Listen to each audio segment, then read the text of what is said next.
abrir nuestras Biblias por la carta a los Hebreos y vamos a comenzar a ver pues la segunda parte o la última parte, segunda y última parte del capítulo 4, en donde el escritor pues retoma el mismo asunto que nos había venido desarrollando, del que había hablado al final del capítulo segundo. Así que Hebreos capítulo 4, a partir del versículo 14. Ahí tenemos pues al escritor retomando el asunto fundamental de la carta después que ha hecho un gran paréntesis en los capítulos 3 y 4. Si tenéis abierto ya Hebreos, podemos leer en el capítulo 2, versículos 17 y 18, que nos escribió lo siguiente, Hebreos 2, 17. Por lo cual, hablando del Señor Jesucristo, debía ser en todo semejante a sus hermanos, para venir a ser misericordioso y fiel sumo sacerdote en lo que a Dios se refiere para expiar los pecados del pueblo. Versículo 18, pues en cuanto él mismo padeció siendo tentado, es poderoso para socorrer a los que son tentados. Y por tanto, por esto que nos acaba de decir en estos dos versículos acerca del oficio del Señor Jesucristo como sumo sacerdote, nos acaba de decir que es semejante a sus hermanos, misericordioso, fiel, que hizo su obra de expiación y que es poderoso para socorrer, no dice, por tanto, hermanos míos, participantes del llamamiento celestial, considerad al apóstol y sumo sacerdote de nuestra profesión, Cristo Jesús. Porque Cristo Jesús es el sumo sacerdote y es un sumo sacerdote con estas características, por tanto, considerarlo, tenerlo siempre presente. Así que en el capítulo 1 nos habló el escritor de la divinidad de Cristo, nos dijo que era superior a los profetas y superior a los ángeles. En el capítulo 2 nos habló de la humanidad de Cristo, nos dijo que era nuestro capitán. Al final del capítulo 2 ya introduce el asunto del sacerdocio, del sumo sacerdocio del Señor Jesucristo, pero después, al comienzo, casi al comienzo del capítulo 3, hace esa advertencia grande que hemos estado considerando, en donde nos dice que miremos al ejemplo, al mal ejemplo de los israelitas por el desierto.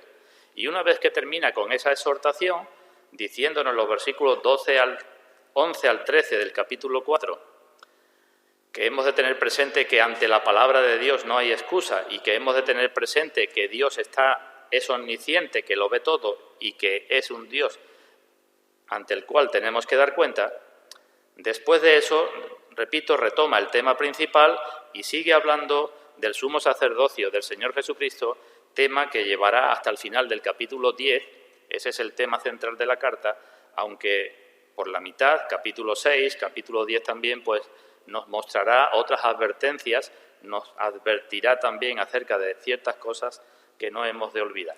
Así que esto es lo que tenemos aquí. Acabamos de leer versículos 17 y 18 del capítulo 2.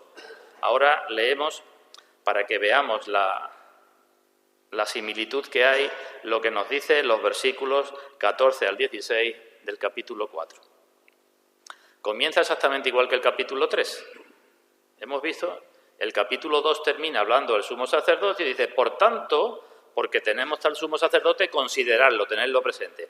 Y ahora aquí, después de la advertencia que nos ha dicho, versículo 14 de Hebreos dice, por tanto, lo mismo, teniendo un gran sumo sacerdote que traspasó los cielos, Jesús, el Hijo de Dios, retengamos nuestra profesión, porque no tenemos un sumo sacerdote que no pueda compadecerse de nuestras debilidades, sino uno que fue tentado en todo, según nuestra semejanza, pero sin pecado. Acerquémonos, pues, confiadamente al trono de la gracia para alcanzar misericordia y hallar gracia para el oportuno socorro. Veis que en los dos pasajes se habla de que el Señor es nuestro sumo sacerdote, en los dos pasajes se habla de su semejanza, en los dos pasajes se habla de que fue tentado, pero en cada uno de ellos pues se dicen cosas distintas. En uno se habla de su misericordia, su fidelidad, su poder para socorrernos, y aquí se habla de otros asuntos que ahora comenzaremos a considerar. Pero vamos a hablar entonces del sumo sacerdocio del Señor Jesucristo. Vamos a orar a Dios y vamos a pedir su bendición. Vamos a orar. Padre nuestro, una vez más venimos ante tu presencia, estamos ante tu presencia, queremos ser conscientes de que estamos ante tu presencia, ante la cual siempre estamos, pero en esta tarde, en estos momentos, queremos ser conscientes de ello y venimos ante ti para pedir, como hemos leído, tu misericordia, tu perdón para nuestros pecados y tu gracia para nuestras vidas, porque de ambas cosas tenemos gran necesidad. Te damos muchas gracias porque podemos hacerlo confiadamente, como hemos leído, mediante y por los méritos de tu Hijo, nuestro Señor Jesucristo. Y te damos muchas gracias porque sabemos que por medio de Él tenemos una salvación muy grande, como también tú nos dices en tu palabra. Pero venimos ante ti, Padre, como personas necesitadas, como hijos tuyos necesitados, que queremos que tu Santo Espíritu nos llene en esta tarde, que salgamos de aquí fortalecidos para que nuestro testimonio sea correcto a pesar de todos los problemas y circunstancias y para que tú seas alabado y engrandecido con ese testimonio nuestro. Pedimos perdón por cuantas veces fallamos y pedimos, Padre, esa llenura de tu Santo Espíritu que nos permitirá andar por esta travesía como debemos. Perdona también nuestras caídas, nuestras murmuraciones, nuestro mal ejemplo y ayúdanos, Señor, porque reconocemos que nosotros solo no podemos y que sin ti no podemos hacer nada. En el nombre de nuestro Señor Jesucristo. Amén. Así que repito el versículo 14, aunque antes de entrar en el detalle del mismo voy a hacer una pequeña introducción. Dice ahí, por tanto, teniendo un gran sumo sacerdote que traspasó los cielos, Jesús, el Hijo de Dios, retengamos nuestra profesión. He dicho que en los capítulos anteriores el escritor nos ha mostrado la superioridad de Cristo sobre los profetas, sobre los ángeles, también sobre Moisés, lo ha dicho en el capítulo 3, Moisés era un siervo sobre la casa de Dios, pero Jesucristo era el Hijo.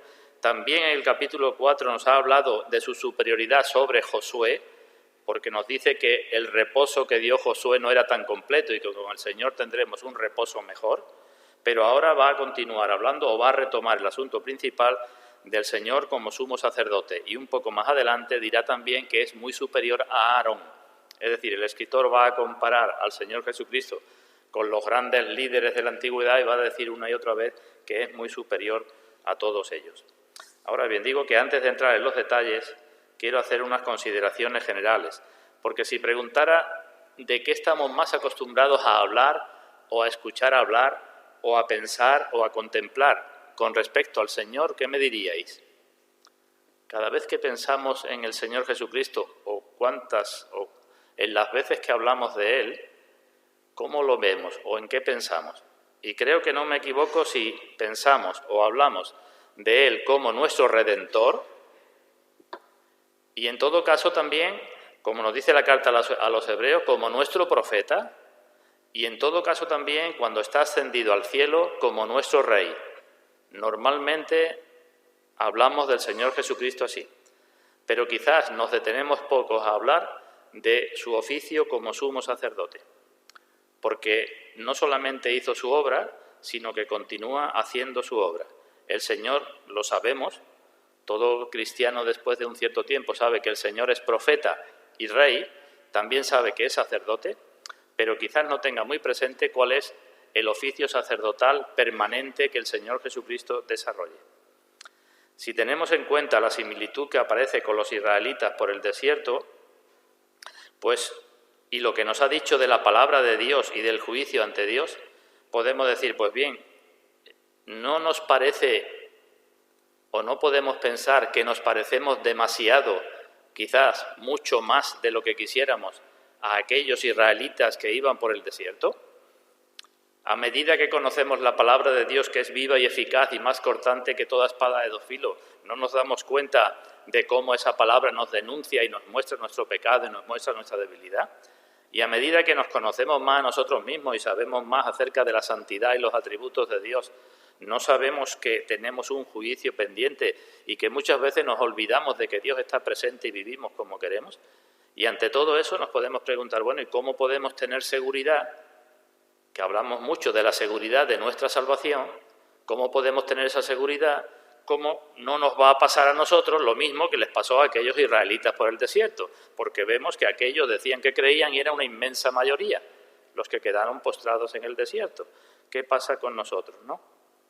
Y aquí es donde vemos la necesidad de la obra del Señor Jesucristo como sumo sacerdote. El Señor, como Moisés, nos saca de Egipto. pero caemos muchas veces y tenemos muchas debilidades y tenemos muchos pecados. Y entonces nos vamos dando cuenta de que no solamente necesitamos un Moisés que nos saque de Egipto o un Josué que nos lleve al reposo, sino que necesitamos también un Aarón durante toda nuestra trayectoria por el desierto, por este mundo, que haga su función sacerdotal con nosotros. Y eso es lo que nos muestra en la carta. No solamente tenemos un Redentor que perdona nuestros pecados, sino necesitamos un sumo sacerdote, como dice Juan en su primera carta, que nos limpie de nuestros pecados. Él es fiel y justo para perdonar nuestros pecados, su obra de redención, pero también para limpiarnos de toda maldad. Y esa limpieza que necesitamos y que queremos es o forma parte de su obra sacerdotal. Así que, ante las dudas que nos pueden surgir por nuestros propios pecados, ante la acusación de la palabra de Dios, ante el juicio delante de un Dios omnisciente, repito, nos podemos preguntar qué garantías tenemos. Y aquí el escritor entonces nos lleva a mirar al Señor Jesucristo como sumo sacerdote, porque en nuestra vida como cristianos no solamente necesitamos las advertencias, sino que también necesitamos el aliento y el estímulo positivo que solo encontramos en el Señor. Eso es lo que tenemos aquí. Ese es el equilibrio que hemos hablado tantas veces en la vida cristiana. Necesitamos dos pilares fundamentales para no caernos por ningún lado. Y en un caso es las advertencias y el ejemplo negativo de los israelitas de lo que sucedió con ellos, cuidado que no seáis esto, pero por otro lado, pues el aliento, el ejemplo positivo del Señor. Aquel pueblo fue infiel, pero el Señor es fiel, hemos leído, ¿verdad?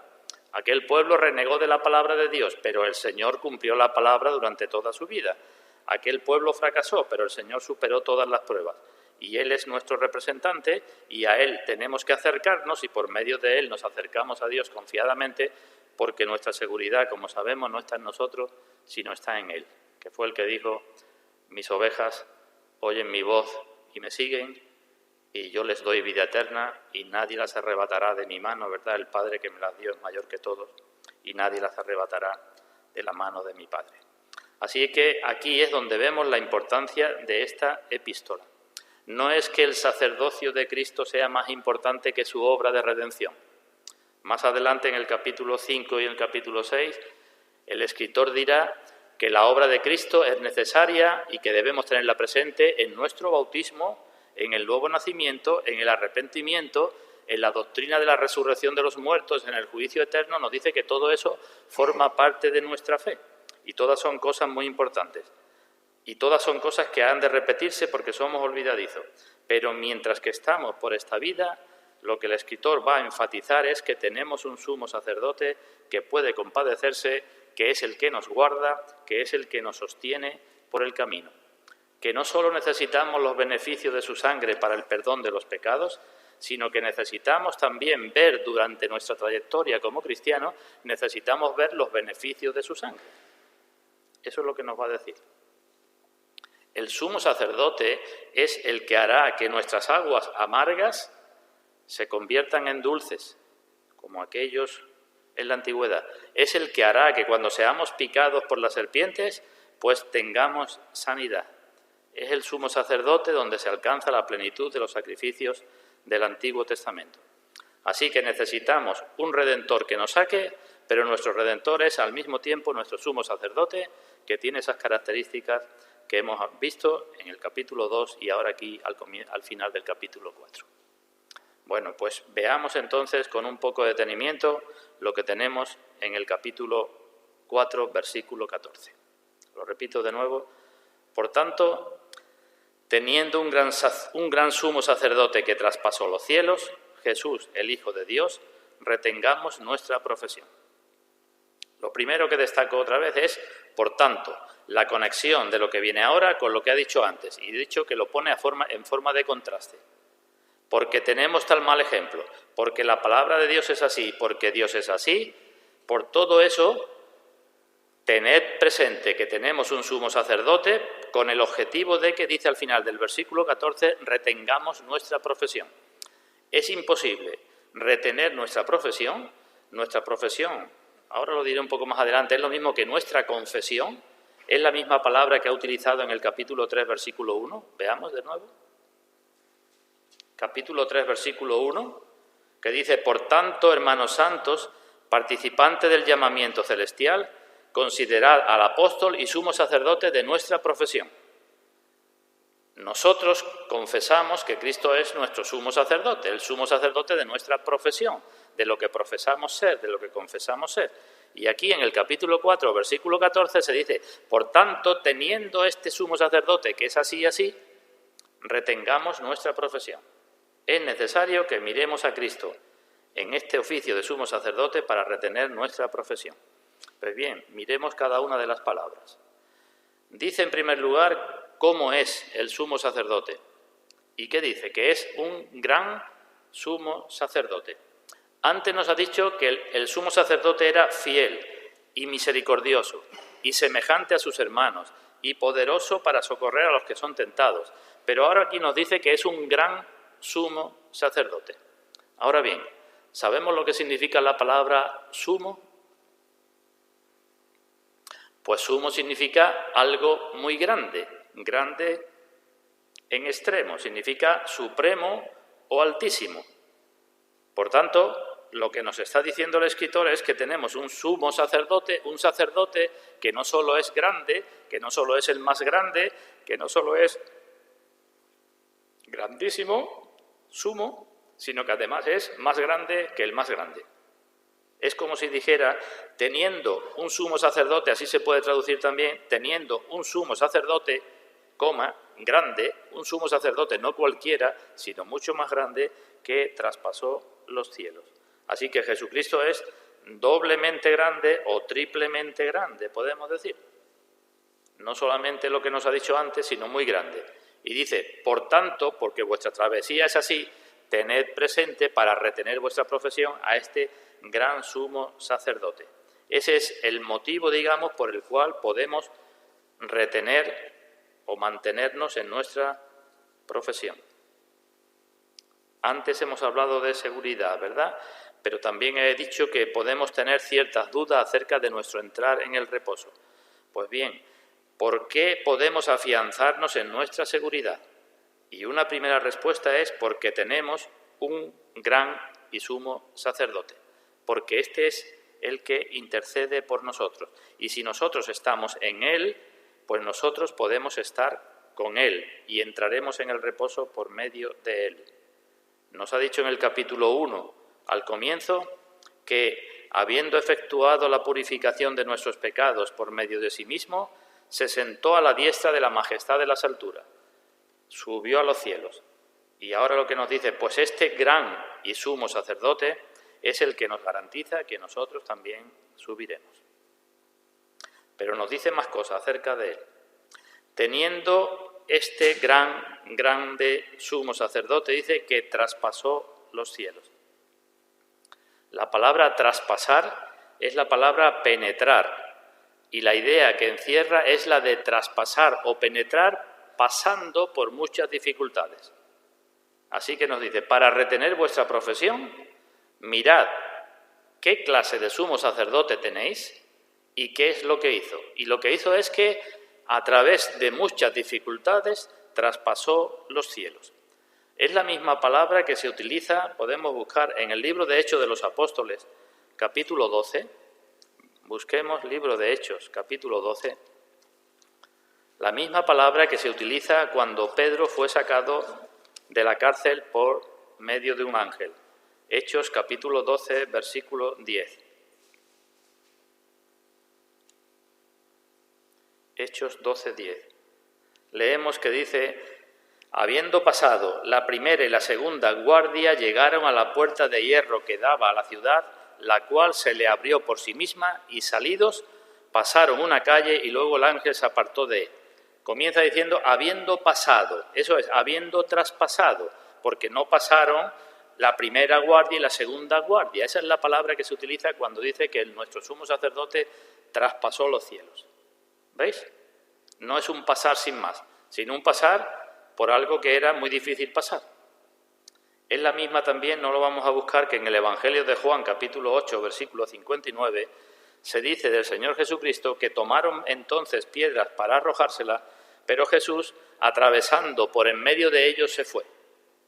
En varias ocasiones los judíos quisieron apedrearlo, quisieron matarlo por apedreamiento, pero en esas ocasiones en que aún no había llegado la hora del Señor, no sabemos si por una ceguera momentánea que Dios mismo o que el mismo Señor hizo con aquellas personas, o por una falta de voluntad, o por lo que sea, pero lo cierto es que querían matarlo arrojándole piedras y en varias ocasiones el Señor pasó por medio de ellos tranquilamente y se fue. Traspasó, pues eso es lo que se nos dice, que traspasó los cielos. En realidad, toda la vida del Señor Jesucristo fue un traspasar, con este sentido. Podemos decir 7 traspasos, 7 pasos difíciles. Traspasó, en primer lugar, del cielo a la tierra, con lo que eso suponía. Hacerse hombre, ¿verdad? Tuvo que traspasar el vientre de María. Tuvo que traspasar o pasar por medio de muchas dificultades, tentaciones, aflicciones, persecuciones. Tuvo que traspasar la muerte y la tumba, podemos decir, hacia abajo. Tenía que morir, ¿verdad? Tuvo que traspasar esa muerte y esa tumba hacia arriba. Tuvo que traspasar en su resurrección el aire y los cielos visibles. Y tuvo que traspasar finalmente el tiempo y el espacio cuando se sentó a la diestra de la gloria de Dios en las alturas. Toda su vida fue un traspasar, pero aquí lo que nos dice es que traspasó los cielos. Esta afirmación del Señor Jesucristo, como sabéis, aparece en muchos otros lugares de la Escritura. En la carta a los Filipenses, por ejemplo, después en el capítulo 2, de que se nos habla de que fue obediente hasta la muerte y muerte de cruz, se nos dice que Dios lo exaltó hasta lo sumo. Esto es la misma idea, esa exaltación del Señor hasta lo sumo. El que descendió es el mismo que también subió. Y dice el apóstol, por encima de todos los cielos para llenarlo todo. Y en la carta a los Efesios se nos dice que está allí por encima de todo principado y autoridad y poder y señorío y sobre todo nombre que se nombra no solo en este siglo, sino también en el siglo venidero. Y el escritor lo que nos dice es, volvemos a Hebreos, es que es muy importante que tengamos presente esto, que a medida que vamos avanzando en la vida cristiana, cuando somos cada vez más conscientes de nuestras debilidades, cuando vemos lo que está sucediendo con el cristianismo, con lo que son los principios cristianos, cómo el cristianismo se va desmoronando en la sociedad, cómo cada vez va siendo más atacado, más silenciado. Se nos dice que cuando se está cumpliendo aquello del Salmo 2, que los reyes de la tierra consultan unidos para deshacerse del Señor y de su ungido, pues cuando se nos dice todo eso, qué importante es que miremos al sumo sacerdote que tenemos, que es un gran sumo sacerdote que además traspasó los cielos. Pero hay otra implicación más en este acto de traspasar, porque si recordáis, el sumo sacerdote en la antigüedad traspasaba el velo, ¿verdad? Cuando tenía que hacer el sacrificio y ofrecer una vez al año la sangre del sacrificio, sobre el propiciatorio que estaba encima del arca, tenía que traspasar el velo para mostrarse delante de Dios, cuya presencia estaba en el propiciatorio, tenía que traspasar el velo. Bueno, pues ese traspasar del velo que era simbólico, ahora cuando se dice que nuestro Señor traspasó los cielos, se nos está diciendo que Él ha entrado delante de la presencia de Dios. Como sumo sacerdote ha entrado delante de la presencia de Dios. En la carta a los Hebreos, si la tenéis abierta, vamos a buscar, el escritor desarrollará este asunto más adelante. Y, por ejemplo, en el capítulo 10, nos dice en el versículo 19, Hebreos 10, 19, que nosotros, por medio de él, Hebreos 10, 19, así que, hermanos, teniendo libertad para entrar en el lugar santísimo por la sangre de Jesucristo, él traspasó los cielos, él entró en el lugar santísimo, es decir, él entró en la presencia de Dios, y nosotros ahora, en el capítulo 4, dice que podemos acercarnos confiadamente, pero aquí nos dice que también podemos entrar, no solamente acercarnos, sino entrar nosotros en el lugar santísimo, Hebreos 10, 20, por el camino nuevo y vivo que Él nos abrió a través del velo, esto es de su carne, y teniendo un gran sacerdote sobre la casa de Dios, aquí nos dice ese gran sumo sacerdote, pero es el mismo, acerquémonos con corazón sincero, en plena certidumbre de fe, purificados los corazones de mala conciencia y lavados los cuerpos con agua pura. Debemos pensar en esto, hermanos. Es decir, ¿quién, decía el salmista, quién subirá al monte de Dios? ¿Quién se acercará a su presencia? Es que estamos acostumbrados, estamos en una sociedad quizás, si venimos de trasfondo católico, donde nos enseñaron que se podía rezar a Dios de cualquier forma y de cualquier manera y donde fuera. Y estamos acostumbrados a pensar, o a no pensar más bien, cómo nos acercamos a Dios. Pero es que no habría posibilidad, es imposible que nadie se acerque a Dios en oración, imposible, si no es por medio del Señor Jesucristo. Es imposible de que esto se haga. Hay unas declaraciones del Papa de hace un día, me parece, donde este hombre, dentro de la ambigüedad que caracteriza al catolicismo romano, pues ha dicho que solamente hay un redentor, que es el Señor Jesucristo, que no hay corredentoras, como tanto tiempo ha estado defendiendo el catolicismo romano. Y no es que yo quiera meterme con el catolicismo romano, ni mucho menos, pero en el estudio de la Carta a los Hebreos vamos a tener que decir muchas cosas que son contrarias a los dogmas o a las creencias del catolicismo romano. Pues bien, en eso podemos decir, este hombre, el Papa, ha acertado, que solamente hay un redentor y que solamente hay un mediador, solamente una posibilidad de entrar en la presencia de Dios. Ahora, yo no sé cómo compagina eso con otras declaraciones de no hace muchos días, cuando dice que todas las personas somos hijos de Dios y que todo el mundo se puede acercar a Dios, crea o no crea en el Señor Jesucristo. Yo no entiendo cómo se pueden decir las dos cosas y cosas. Pero bueno, supongo que dentro de unos días, cuando tenga presiones de otro grupo de la Iglesia Católica, pues volverá a decir algo y volverá a decir que donde dije digo, pues digo Diego, o cosas por el estilo. Así que podemos entrar en la presencia de Dios. Y no, si tenéis abierto todavía Hebreos, en el capítulo 9, versículo 24, no necesitamos esperar un día o una semana o un mes o un año para que nuestro sumo sacerdote interceda por nosotros y haga el sacrificio por nosotros, porque ya lo hizo de una vez y para siempre y perpetuamente ejerce ese oficio sacerdotal. Leemos en Hebreos capítulo 9, versículo 24, porque no entró Cristo en el santuario hecho de mano, figura del verdadero, sino en el cielo mismo para presentarse ahora por nosotros ante Dios.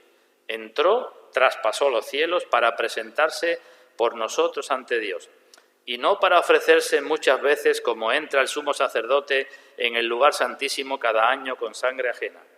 De otra manera le hubiera sido necesario padecer muchas veces desde el principio del mundo.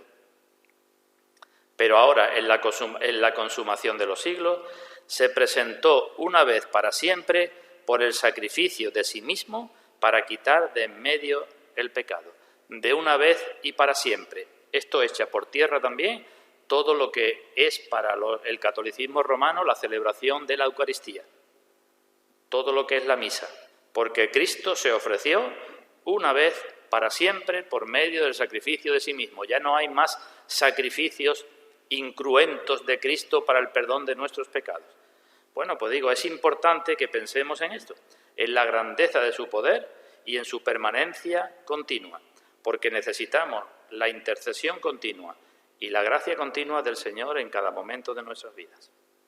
Y volvemos a Hebreos capítulo 4. ¿Y quién es este gran sumo sacerdote que traspasó los cielos?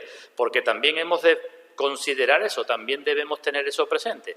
Para retener nuestra profesión tenemos un sumo sacerdote, un gran sumo sacerdote, más grande todavía, que traspasó los cielos por medio de su propio sacrificio y entró allí por nosotros. ¿Y quién es? Y nos dice que ese sumo sacerdote que traspasó los cielos es, y dice en primer lugar, Jesús. Ya os he dicho que en la carta a los Hebreos y en otros lugares del Nuevo Testamento, cuando se emplea la palabra Jesús, en casi todos los lugares se hace referencia o quiere que miremos o se enfatiza la humanidad del Señor Jesucristo. Así que nos está diciendo, mirad que este que es vuestro sumo sacerdote os entiende a la perfección. Es lo que dice a continuación, puede compadecerse de nuestras debilidades ha pasado por las cosas que vosotros estáis pasando, ha tenido una naturaleza como la vuestra, entiende vuestra condición, entiende vuestras tentaciones, porque fue tentado en todo, pero sin pecado. Puede compadecerse de vosotros y puede presentaros ante Dios. Hemos leído que traspasó los cielos para presentarse por nosotros ante Dios, puede presentarse por nosotros ante Dios con pleno conocimiento de causa de lo que somos. Así que este aspecto tampoco debe olvidarse. Tenemos muchos motivos para el desánimo, pero tenemos muchos más motivos para nuestra seguridad en Cristo. Y después el escritor no solamente dice Jesús, sino que dice que nuestro sumo sacerdote es Jesús, el Hijo de Dios. Quiere enfatizar también su divinidad, quiere enfatizar su doble naturaleza. Él dice, es aquel que estuvo aquí y subió para Dios, pero es el que era Dios y estaba con Dios y bajó hacia nosotros. En el capítulo 1 nos ha dicho que ese mismo Jesús, ese mismo Hijo de Dios, nos trajo la revelación de Dios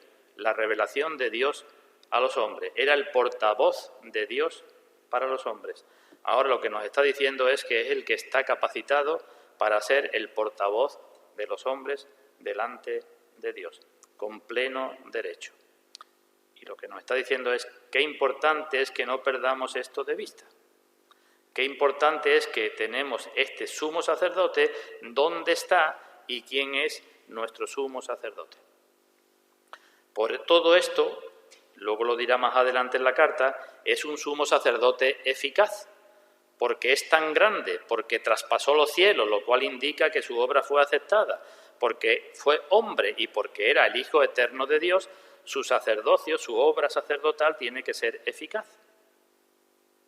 En el capítulo 1 nos dijo que se sentó a la diestra de la majestad en las alturas. Eso es, digamos, lo que hace un rey. Cristo sentado como rey a la diestra de la majestad en las alturas. Ahora nos está diciendo que está haciendo su obra como sumo sacerdote, no sentado, sino de pie. El sumo sacerdote en la antigüedad no se sentaba cuando traspasaba el velo, cuando pasaba por el velo, sino que se quedaba allí de pie ofreciendo la sangre e intercediendo por el pueblo. Pues el sumo sacerdote que tenemos es aquel que entró en el lugar santísimo e intercede por nosotros. Así que hay dos aspectos en la obra de Cristo, uno definitivo y otro que continúa con el tiempo. El derramamiento de su sangre, la redención, nuestra justificación, todo eso de una vez y para siempre. Pero después una obra que continúa con el tiempo porque necesitamos que alguien se compadezca constantemente de nuestras debilidades. Y no me voy a detener aquí, pero lo digo de pasada por si alguna vez tenéis que hablar a alguien de nuestra fe. Solamente llamo vuestra atención aquí en un par de cosas, y son las siguientes. El sumo sacerdote en la antigüedad, ¿por quién o por quiénes entraba en el lugar santísimo con la sangre de la expiación? Y decimos, pues aquello era sangre para expiar los pecados del pueblo. ¿De qué pueblo? Del pueblo de Dios, del pueblo de Israel. ¿Y por quiénes intercedía el sumo sacerdote en el lugar santísimo? Y la respuesta sigue siendo, pues intercedía por los del pueblo de Israel. No había sangre de expiación para otros pueblos, ni había intercesión por otros pueblos. Pues exactamente eso mismo sucede con la obra del Señor Jesucristo. Para algunos les suena casi una aberración aquello de la expiación limitada, de que Cristo muere por su pueblo y de que Cristo intercede por su pueblo. Pero eso lo dice el mismo Señor Jesucristo en el Evangelio de San Juan, ¿verdad? Mi vida doy por mis ovejas y no oro por el mundo, sino por los que me diste. Es exactamente igual. Pero bueno, lo dejo ahí de pasada. Y ante todo esto, pues el escritor dice, pues por todo esto que debemos tener presente, debemos retener nuestra profesión. Retener nuestra profesión es lo mismo que mantener nuestra fe, que mantenernos pegados, adheridos, agarrados a la confesión de nuestra fe, porque este es el gran sumo sacerdote en el que decimos creer. Capítulo 3 es el sumo sacerdote de nuestra profesión. Decimos que creemos en él como Redentor, como Salvador, pero también como sumo sacerdote y también como preservador. Retengamos entonces la profesión de nuestra fe. La carta a los Hebreos, os he dicho en varias ocasiones, estaba dirigida a unos judíos que estaban pasándolo mal a causa de su fe. Y el escritor está haciendo, creo que es fácil de entender, ¿verdad? Por una parte está diciendo que no os pase como a vuestros antepasados, que ante los problemas empezaron a renegar y no entraron casi ninguno en el reposo de Dios, que no os pase esto, la advertencia, pero que tengáis presente que no estáis solos, sino que tenéis este gran sumo sacerdote. Vosotros judíos, que sabéis lo que hacía el sumo sacerdote en la antigüedad, pues debéis de saber que tenéis no un sumo sacerdote cualquiera, un gran sumo sacerdote que traspasó los cielos, que es un hombre, que es el Hijo de Dios, y por tanto tenéis muchos más motivos para mantener firme vuestra profesión. Eso es lo que está diciendo.